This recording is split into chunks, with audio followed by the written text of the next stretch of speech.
Des milliers de personnes nous demandent pourquoi nous soutenons le président Paul Biya. Mais quand vous n'avez pas des armes, vous ne pouvez pas aller en guerre.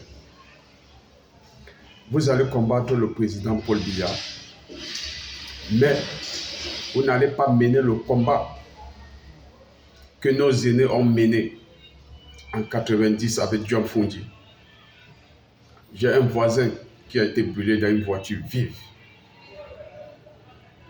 Il était dans sa voiture, il n'a pas eu le temps de sortir.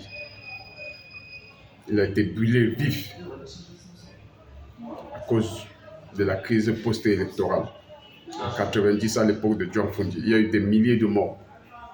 Bon, c'est une période que si le président Paul Biya a traversé, ça veut dire qu'il n'y a plus une crise qui va le surprendre. Ça veut dire que ce pouvoir est destiné à lui. Quand le moment du bon Dieu va arriver, il va jeter les armes. Bon, si ce n'est pas à la force que vous comptez retirer le président Paul Biya du pouvoir, c'est impossible. Parce que quand on vous dit qu'il est en train de régner, ça fait 43 ans. Ça veut dire que l'expérience aussi accompagne ces 43 ans. Ça ne fait pas 43 jours ou 43 mois.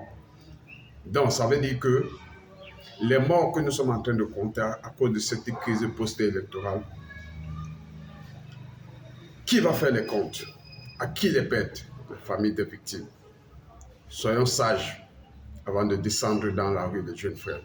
Parce que le président Paul Biya ne partira pas par la force. Il partira de lui-même. Et dans la paix, dans les bonnes conditions. Donnons-lui encore une chance pour ce mandat de s'exprimer et de protéger le Cameroun comme il a toujours fait dans le passé.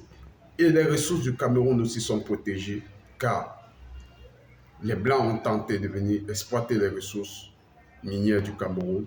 Paul Biya ne les a pas donné accès. Pour ça, nous devions le féliciter et l'accompagner